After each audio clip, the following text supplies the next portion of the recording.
Hi everyone, and welcome to the next installment of Lessons from Capablanca. This time we're going to look at further principles in endgame play.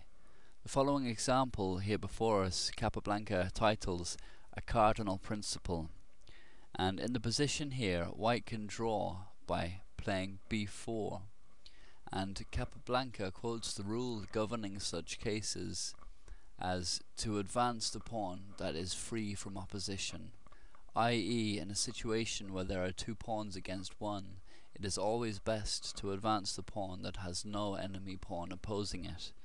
The reason for this will become clear in a moment. Let's assume in this position that white doesn't know about this rule and plays instead a4.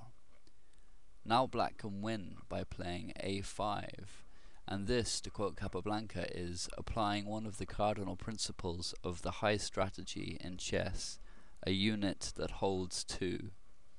In this case, the black pawn on a5 is holding two of white's pawns and preventing them from making much further progress up the board, and stopping both of these from moving effectively.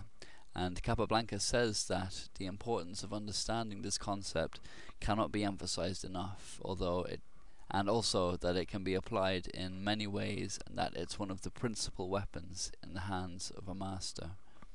And he goes on to give the following example to illustrate white's mistake.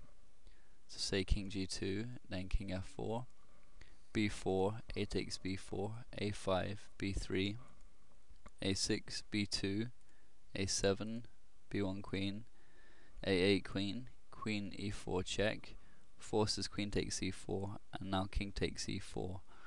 And this brings us to a position that's completely winning for black, and one of what Capablanca calls the classical king and pawn endings, which are essential to learn properly if you want to master chess. In the position as it is now, white's best line of defense is to keep his pawn on h2 for as long as possible, because as soon as it's advanced it becomes easier for black to win. And black's plan to win, if white plays as well as he can and doesn't advance his pawn, will be made up of three parts. Firstly, he'll get his king to h3, whilst very importantly keeping intact the position of his pawns. And this is vital because in order to win here, black in many moves time must be able to advance his g-pawn either one or two squares depending on the position of the white king.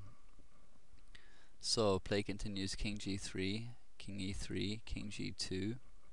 If instead king g4, then king f2, h4, g6, and black will win.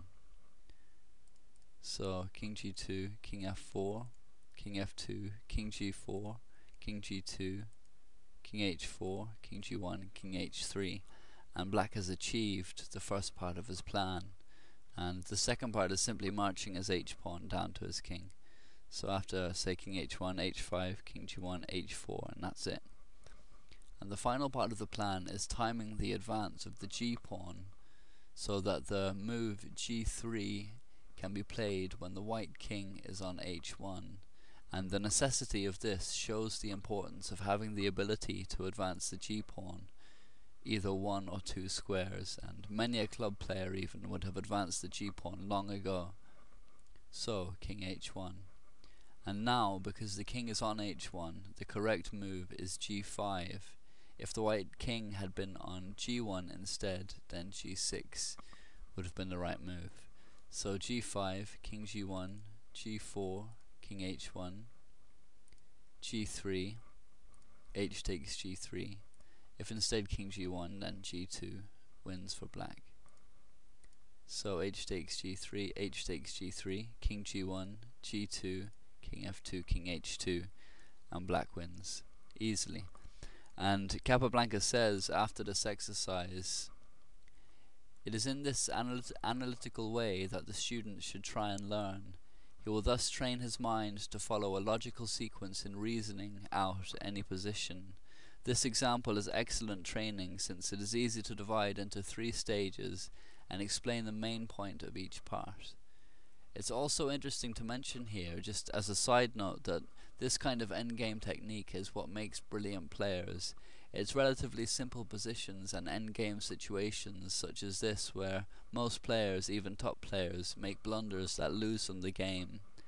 All of the world champions were brilliant endgame players, and it's funny because most people want to learn openings really well, or learn attacking lines for the middle game and mating patterns or what you will.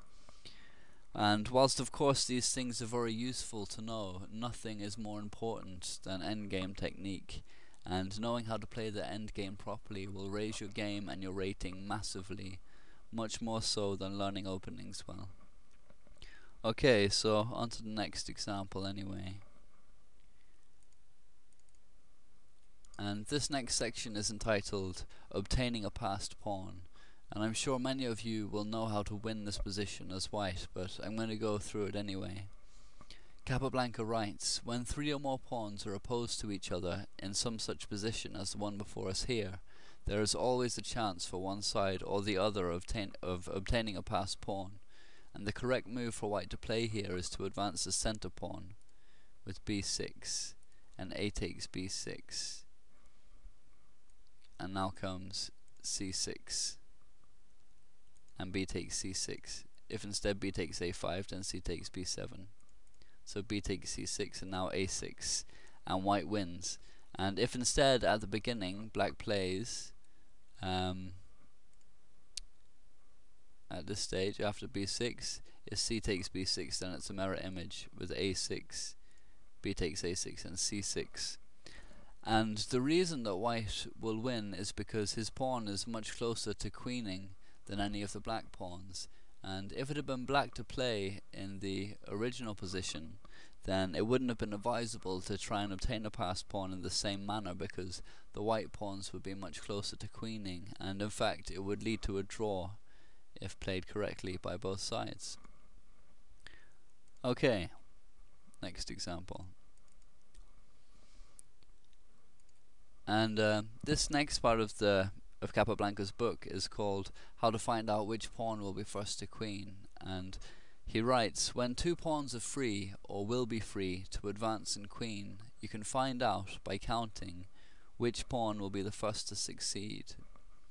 In the position before us now, whoever has the move will win. The first thing to find out by counting is whether the opposing king can be in time to stop the passed pawn from queening. When, as in this case, it cannot be done, the point is to count which pawn comes in first.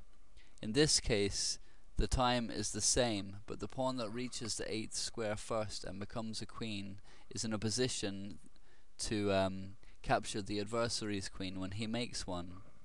Thus, if it's white to move, a4 is winning after h5, a5, h4, b6, and a takes b6. And here comes a little calculation. White can capture the pawn now, but if he does so, he won't be attacking h1 when he queens his pawn, and that's vital in order to win. So the only move to play here is a6. Now comes h3, a7, h2, a8 queen, and white wins. And Capablanca concludes the section by saying, the student would do well to acquaint himself with various simple endings of this sort, so as to acquire the habit of counting, and thus be able to know with ease when he can or cannot get there first.